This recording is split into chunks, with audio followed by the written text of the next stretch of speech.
مرحبا بالسادة المتابعين في يوم الأحد هذا. في يوم الأحد en ce qui concerne le diagnostic physiothérapique et le traitement physiothérapique. اليوم باش on va aborder موضوع آخر فيما يخص كيف ما قلت قبيلة le diagnostic physiothérapique et le traitement physiothérapique. قبل كل شيء نذكر أن الفيديو موجه للتثقيف الصحي فقط ومتجاوز في حتى حالة من الحالات الهدف هذا. كالعادة أطلب من السادة المتابعين أنهم ما يعودوش وحدهم لي زيكزيرسيس لي ميثود اللي أنا نبدأ قاعد نحكي عليهم en ce qui concerne le diagnostic physiothérapique et le traitement physiothérapique. كذلك ما ننساش نقول أنه ما عندي حتى ربح مادي من الفيديو هذا، وأطلب من السادة المتابعين كيف ما قلت أنهم ما يعودوش وحدهم لي زيكزيرسيس لي ميثود اللي أنا نبدأ قاعد نحكي عليهم en ce qui concerne le diagnostic physiothérapique et le traitement physiothérapique، c'est-à-dire وقت اللي شخص يستحق باش يمشي للكينيزيثيرابيوت يمشي للكينيزيثيرابيوت و selon le cas اللي يبدأ قدام le physiothérapeute ce dernier va choisir les méthodes et les exercices اللي راهم هو les plus adéquats en ce qui concerne le diagnostic physiothérapique et le traitement physiothérapique. ذكر أنه ما عندي حتى ربح مادي من الفيديو هذم، ونحب نقول كذلك أنه حسب رأي الفيديو هذم ينجموا يعاونوا الطلبة في اختصاص العلاج الطبيعي وتقنين الأعضاء وإعادة التأهيل في أنهم يحضروا بور لي زيكزامان كلينيك.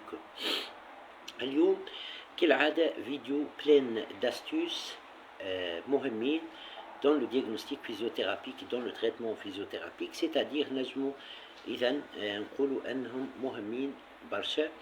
Et on va commencer. Alors, si on suppose j'ai un شخص qui présente des douleurs au niveau de l'articulation de la hanche, des douleurs au niveau sacro-iliaque, des douleurs dorsales, une lombalgie, avec la présence de ce qu'on appelle des raideurs et la présence de douleur qui ne cède pas، douleur ما حبتش تمشي، وكذلك نقولوا par exemple une raideur qui ne cède pas. Alors après avoir réalisé le diagnostic physiothérapique à travers les tests اللي قدمتهم dans ce qu'on appelle d'autres vidéos قدمتهم sur ma chaîne YouTube، ونحدد أنه il s'agit de douleurs dorsales. نحدد أنه il s'agit de douleurs dorsales ولا de douleurs au niveau de l'articulation de la hanche, de douleurs sacro-iliaques, de douleurs de type lombalgie. Avec la présence de raideurs, on va nommer entre parenthèses la vidéo douleur qui ne cède pas et raideur qui ne cède pas. Alors, on peut utiliser une méthode مهمة برشا dans la kinésithérapie وهي ce qu'on appelle les méthodes myotensives. Les méthodes myotensives هما des méthodes كذلك spécifiques à la profession de kinésithérapeute إذن مهمين برشا dans le traitement de la douleur, dans le traitement de la raideur articulaire et معناها elles sont plutôt معناها les méthodes elles sont efficaces. Alors يشملوا la région de l'épaule, la région du coude, la région du poignet, la région de la main, la région du rachis dorsal, du rachis lombaire, du rachis cervical, l'articulation de la hanche, la sacro-iliaque, les sacro-iliaques, c'est-à-dire le bassin, l'articulation du genou et l'articulation de la cheville. إذن méthode مهمة برشا وكل articulation présente des spécificités dans l'application de cette méthode. Voilà. On va commencer petit à petit et on va prendre par exemple l'exemple de ce qu'on appelle la douleur et la raideur au niveau de l'articulation de la hanche, la douleur et la raideur au niveau des sacro-iliaques et la raideur et la douleur au niveau du rachis lombaire par exemple. Alors on va commencer petit à petit et on va parler petit à petit. On va chercher les points de tension musculaire et la zone ce qu'on appelle la douleur qui ne cède pas et aussi la raideur qui ne cède pas. On va commencer petit à petit et on va commencer par exemple avec la douleur sacro-iliaque, la douleur au niveau de l'articulation de la hanche et lombaire à travers la libération de ce qu'on appelle le muscle périforme. Alors, on va commencer petit à petit. Voilà. Alors, on va commencer tout d'abord, par exemple, on va commencer par cette méthode du myotensif. Alors, si on suppose une douleur, elle est au niveau sacro-iliaque à gauche, c'est-à-dire par là. Ça, c'est ma gauche et ça, c'est ma droite. Alors, pour relâcher le muscle périforme, et à travers le relâchement du muscle périforme, on va relâcher la douleur au niveau sacro-iliaque, la douleur au niveau du bassin, la douleur au niveau lombaire.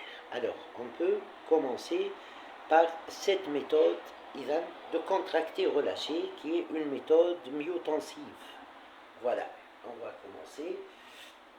Alors, flexion de l'articulation de la hanche à 90 degrés, puis adduction. On commence comme ça, jusqu'à sentir une tension au niveau du muscle périforme. Puis, on applique la méthode myotensive. Alors, on demande au patient de contracter le muscle dans le sens de l'abduction contre la main du kinésithérapeute. Voilà, contraction, 6 secondes, puis relâchement, et on gagne en posture d'étirement, en étirement du périforme. 10 secondes et on refait. Contraction, 6 secondes, et on gagne en adduction horizontale.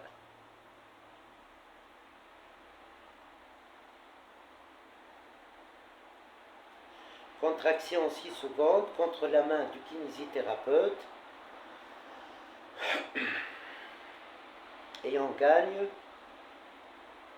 dans l'étirement du périforme. Contraction 6 secondes et on gagne dans l'étirement du périforme. Mais on peut appliquer ça. Mais on peut réaliser aussi en même temps ce qu'on appelle une poussée dans l'axe de la diaphyse fémorale. Comme ça, on applique l'exercice et lors du retour, pour gagner de l'amplitude, on applique une poussée dans le sens de la diaphyse fémorale. C'est comme ça. Alors, de même, flexion 90 degrés, adduction, contractée, c'est-à-dire contraction contre résistance, et puis lors du retour, d'une part, j'amène l'articulation de la hanche en adduction, aussi bien que je réalise une poussée dans le sens de la diaphyse. Pour les patients présentant un conflit fémoro-acétabulaire,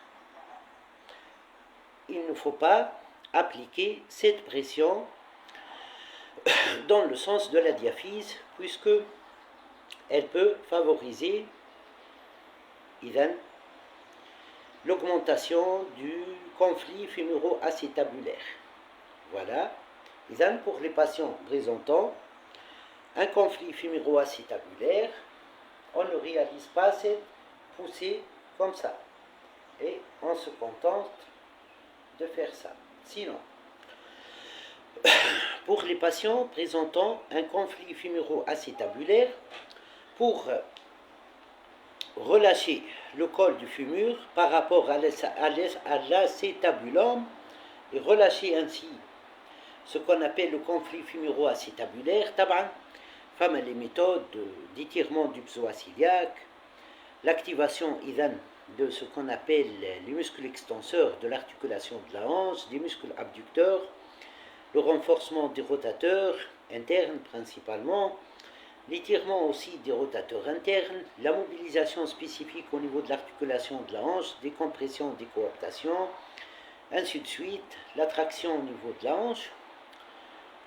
On peut faire ceci. Regardez.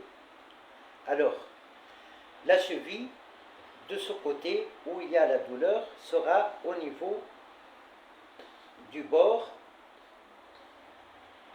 externe du fémur de l'autre côté. Cette position favorise un espacement et une correction du conflit fémuro-acétabulaire.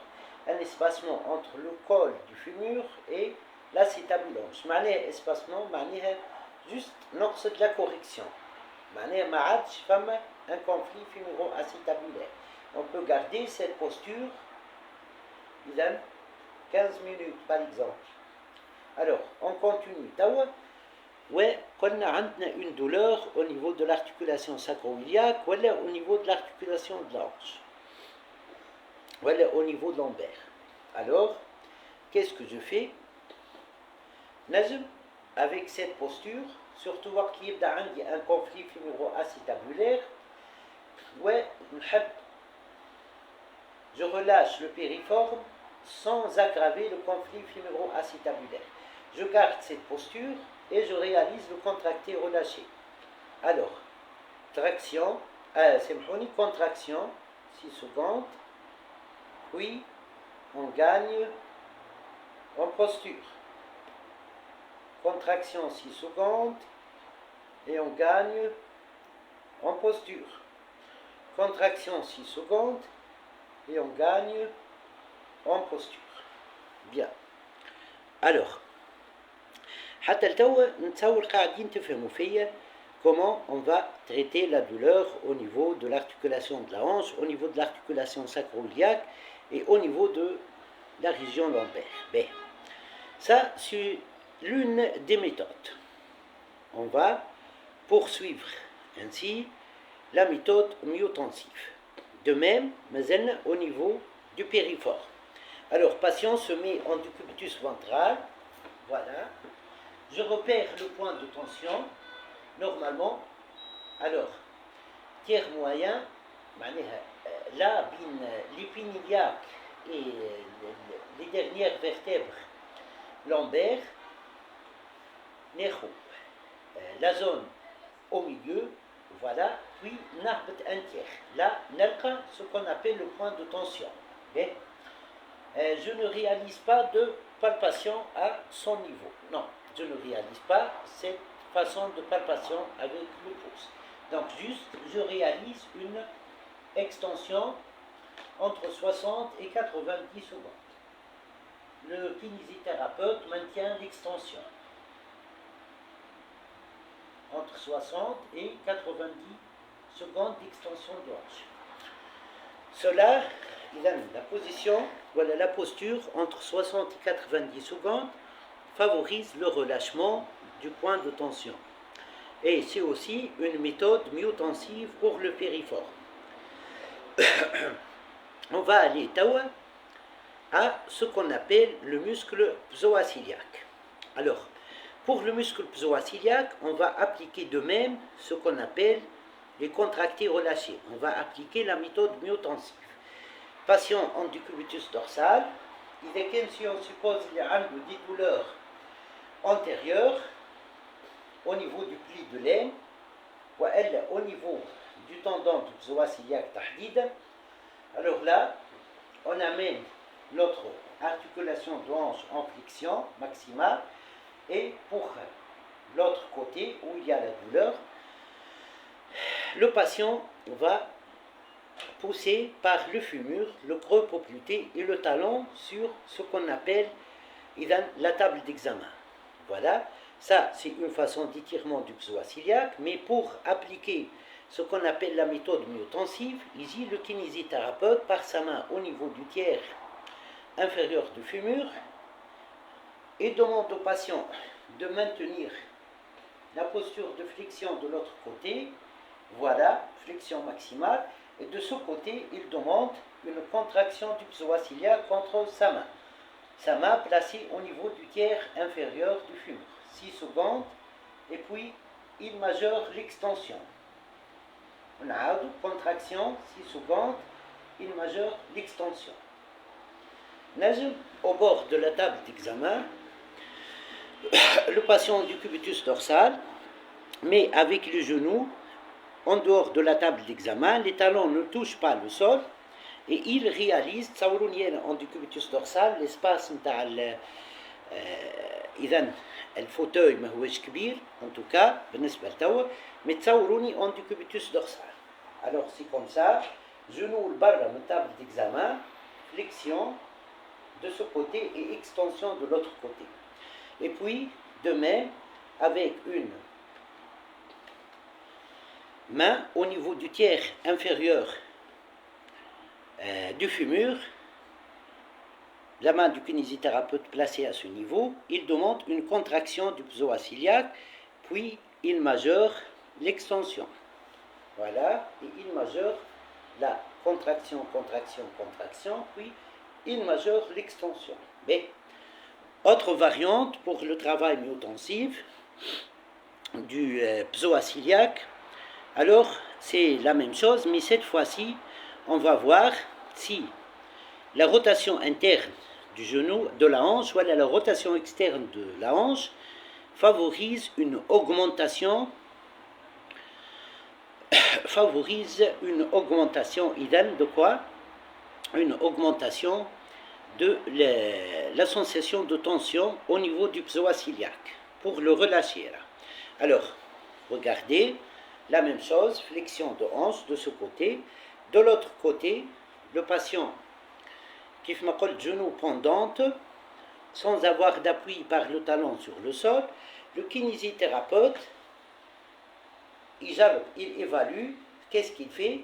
Il va placer le tibia vers l'interne, c'est-à-dire rotation externe de la hanche, puis en rotation interne de la hanche, tibia vers l'extérieur, et demander au patient laquelle la rotation interne ou externe, il y a la tension au niveau du psoas-iliaque, la tension d'étirement. Si on suppose par exemple que c'est la rotation externe, il demande au patient de refaire ceci, il a une flexion de l'articulation de la hanche, extension de ce côté, et puis il résiste à la rotation inverse, c'est-à-dire à la rotation interne. Quand on a tibia vers l'interne, c'est l'externe, ou vers l'externe, c'est l'interne. معناها وقت التibia تمشي لداخل vers l'interne, c'est la rotation externe, puisque le genou il fléchit. Il résiste à la rotation externe, puis il revient en posture, en rotation externe. Mais ceci il favorise une diminution considérable de la douleur et de la raideur et une récupération de ce qu'on appelle la mobilité. نمشيو توا ce qu'on appelle le muscle grand fessier. Le muscle grand fessier هو كذلك ينجم يكون سبب في la douleur lombaire, la douleur au niveau de l'articulation كذلك sacro-iliaque et au niveau du bassin. Alors, pour favoriser l'application de la méthode myotensive au niveau du muscle grand fessier, le patient sera en décubitus dorsal. Voilà, et si on suppose, la douleur elle est du côté gauche, vous voyez, gauche, alors flexion de l'articulation de la hanche, plus, si vous voulez, une rotation interne, puisque le genou il est fléchi, tibia vers l'externe, c'est la rotation interne. Puis, pour appliquer la méthode myotensive, le patient, le kinésithérapeute avec une main au niveau du tiers inférieur du fémur demande une contraction, voilà, en extension, contraction statique, puis après 6 secondes, le kinésithérapeute relâche et le patient majeure l'extension à la flexion de l'articulation de la hanche et la rotation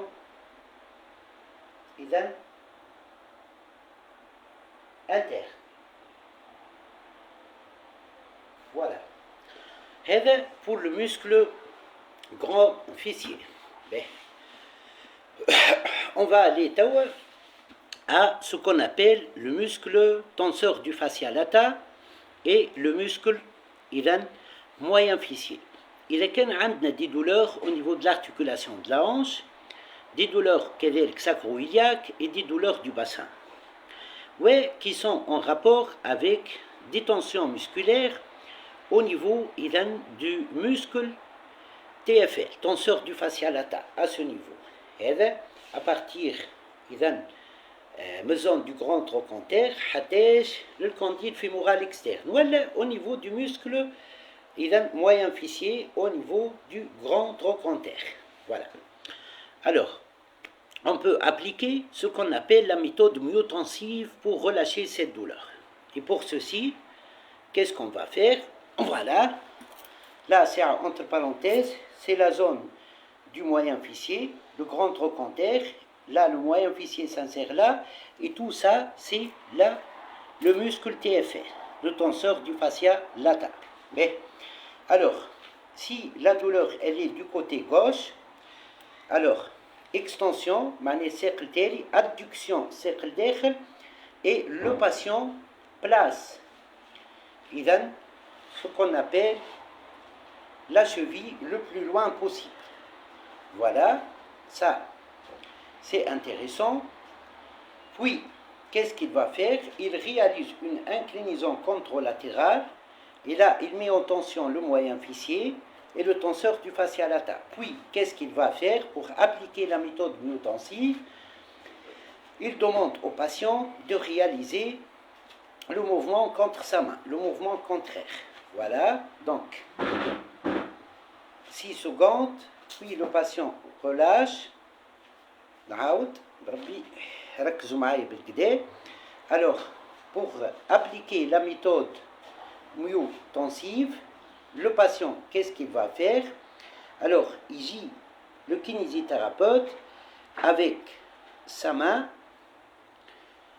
et il demande au patient de réaliser une abduction contre résistance, abduction statique de l'articulation de la hanche. le rachid هنا ما يتحركش يقعد في البوزيشن الأولى اللي هي inclinaison contralatérale.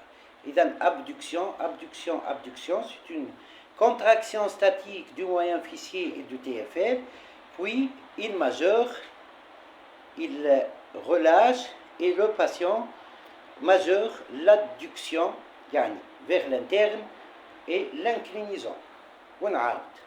Abduction contre résistance, 6 secondes, c'est l'action du TFL et l'action du moyen fessier. Là, c'est eux qui se contractent pour favoriser ce mouvement. Le patient majeur, vers l'adduction et l'extension du genou et l'inclinaison. Et l'extension, c'est de l'articulation de la hanche et l'inclinaison contralatérale. C'est une méthode myotensive pour le muscle moyen fessier et le muscle TFL, tenseur du fascia lata. Normalement, avec l'application de ces méthodes, la douleur au niveau de la sacro-iliaque, la douleur au niveau du bassin sacro-iliaque, la douleur au niveau de l'articulation de la hanche, l'articulation et le rachis lombaire va être atténuée. On peut récupérer ce qu'on appelle la mobilité au niveau du rachis, au niveau du bassin et au niveau de ce qu'on appelle l'articulation de la hanche. autre façon pour favoriser une récupération de la mobilité, et là on va parler de la sacro-iliaque. Si en examinant la sacro-iliaque, on a un défaut de mobilité. Un défaut de mobilité, il y a le patient et je réalise une antiversion, une rétroversion du bassin, les inclinaisons, où on a un défaut de mobilité. Par exemple, on a un défaut de mobilité suite à une postérisation de ce qu'on appelle la sacro-iliaque. ايش معناها postérisation؟ معناها la sacro-iliaque ماشية vers le postérieur, et antérisation, la sacro-iliaque ماشية vers l'antérieur. Alors c'est une raideur qui favorise des douleurs, et cette douleur كيف ما قلت جاية من أنه la sacro-iliaque ما هيش في بقعتها كيف ما يلزم. Alors comment on va agir? Alors je vous propose une façon ما هيش myotensive, mais elle est si importante. قبل كل شيء sachez que lors de la postérisation, le patient, une postérisation de la sacro-iliaque, le patient يحس انه عنده ساق اقصر من ساق, puisque la sacro-iliaque ماشية vers le postérieur. Et lors de l'antérisation, le patient va sentir اللي عنده ساق اطول من ساق, puisque la sacro-iliaque ماشية vers l'antérisation. Alors tout d'abord, sachez que parmi les causes de la sensation de l'inégalité des membres, à part la postérisation et l'antérisation de la sacro-iliaque, les lésions au niveau de l'articulation de la hanche. Ce n'est pas des lésions au niveau de l'articulation de la hanche qui favorisent une inégalité des membres. Alors je réalise ce test. Patient en décubitus dorsal, flexion de l'articulation de la hanche et du genou, pont, معناها le bassin الفوق, puis revient à la position initiale et le kinésithérapeute réalise une légère traction dans le sens des talons. Les prises نتاعو يد على tiers inférieur du tibia à droite ou tiers inférieur du tibia à gauche. Et puis il compare, est-ce que نقولوا احنا لي دو ماليول انترن ولاو في نفس النيفو, ملول ما يكونوش في نفس النيفو. باهي اذا كان rien n'a changé, لهنا on a réellement ce qu'on appelle, on doit aller à la postérisation ou à l'antérisation de la sacro-iliaque. Alors regardez, on commence. إذا كان عندي ساق أطول من ساق أقصر من ساق, إذا نشوف لا ماليول انترن هذه, بربي يسامحوني, ça c'est la malléole interne, حسها طالعة شوي, si c'est à gauche, alors on va dire qu'il y a une postérisation de la sacro-iliaque et on va corriger ça. Voilà, comment corriger ça? Flexion, adduction, rotation interne. قلنا وقت les genoux fléchis, ça s'appelle rotation interne, pas externe. Rotation externe, سامحوني. قلنا وقت les genoux fléchis, ça s'appelle rotation externe et pas interne. Et puis, qu'est-ce que je fais? Le kinésithérapeute fait revenir le pied à la position sur le lit, sur la table d'examen, tout en réalisant un arc. Voilà. Et puis, il chauffe la hauteur, la différence d'auteur, bin, ce qu'on appelle la malléole interne, à droite et à gauche. Ouais, normalement, ici, il y a une correction. La sacro-iliaque qui était en postérisation, خلينا نحسوا اللي ساق أقصر من الساق الأخرى ترجع dans la position neutre. باهي. وإذا كان عندي une antérisation de la sacro-iliaque إذا العبارة القدام par rapport للعادي. Alors là, qu'est-ce que je dois faire? Alors là, je dois réaliser un mouvement de postérisation. نفترضوا توا المرة هذه ساق اليسار عندي فيها la sacro-iliaque en antérisation. Qu'est-ce que je dois faire? إذن je dois postérioriser. Pour favoriser ça, إذن flexion de hanche, abduction المرة هذه, et puis pas une rotation externe, mais une rotation interne, et puis le kinésithérapeute fait revenir الساق à la position initiale sous forme d'arc. Ouais, la sacro-iliaque تمشي vers ce qu'on appelle la postérisation. Non, la postérisation, mais réellement dans le sens de la postérisation, mais dans la position neutre. Ouais, normalement on a les deux malléoles, 4. Voilà. Alors, une fois on a corrigé ça, la douleur peut être atténuée et la mobilité peut être récupérée et la raideur sera traitée. Une autre façon, pour réaliser une correction de la sacro-iliaque, par exemple, par exemple, elle est en postérisation et je veux la corriger vers l'antérisation, mais réellement dans le sens de l'antérisation, mais pour avoir la sacro-iliaque dans la position neutre. Qu'est-ce que je fais? Passion du cubitus latéral, comme ça, voilà, et puis, la sacro-iliaque, elle s'intègre في mouvement de rotation contralatérale du thorax, comme ça. Donc je demande au patient de réaliser une rotation contralatérale du bassin, où au niveau de S1, يبدأ عندي البوس. نبدأ حاط البوس نتاعي. Dès que je sens que le pouce est sollicité, معناها la sacro-iliaque